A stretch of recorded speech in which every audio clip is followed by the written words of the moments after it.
Was there ever a gunpowder plot in the British Houses of Parliament? There is a unique palace in Britain called the Palace of Westminster. Its uniqueness lies not in its construction history but in its function.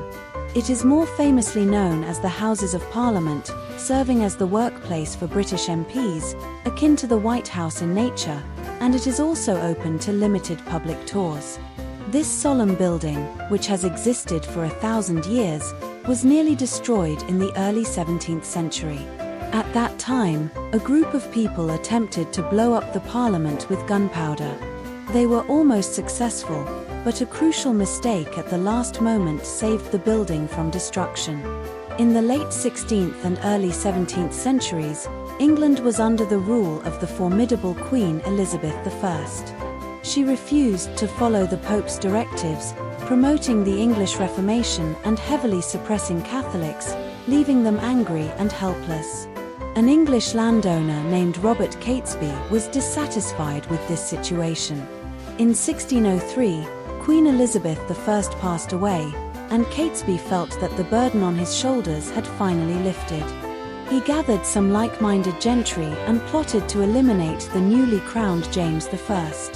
How were they to act? The king's guards were formidable. The gentry were deep in thought. 2 years later, Parliament announced that an opening ceremony would be held at the Houses of Parliament, attended by the king and his family, along with many Protestant nobles. This is a once-in-a-lifetime opportunity. If we can eliminate this group, it would be perfect, Catesby said with a sinister gleam in his eyes. The group decided that using gunpowder would be the most effective method.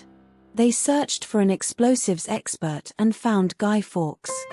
Fawkes, a mercenary, was thrilled at the prospect of being paid handsomely and promised to blow up the Houses of Parliament. Since the ceremony was to be held in the House of Lords, the gentry needed access to the basement. They initially planned to dig a tunnel from a neighboring building, but they managed to rent the actual basement, reducing the risk and difficulty, giving them hope of success. During the winter of 1604, the gentry stored 2.5 tons of gunpowder in the House of Lords basement, enough to demolish the Parliament buildings.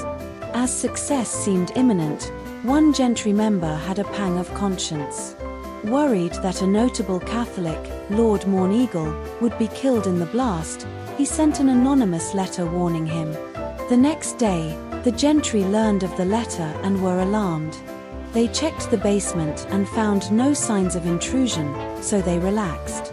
Catesby, a stubborn adventurer, believed that Morneagle, being Catholic, would not betray them and decided to proceed with the plan. In reality, Lord Morneagle, loyal to God but more loyal to his government, handed the letter to the authorities. A week later, the police swiftly searched the basement, arresting Fawkes and seizing the gunpowder. Terrified at the sight of torture instruments, Fawkes quickly revealed the identities of all his accomplices. King James I, hating the conspirators, signed a special order allowing the use of torture. Soon, the gentry were captured.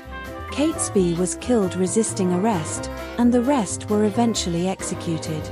This grand conspiracy ended quietly, and the Houses of Parliament stood firm until a 19th century fire, caused by a stove igniting panelling, necessitated extensive reconstruction and restoration.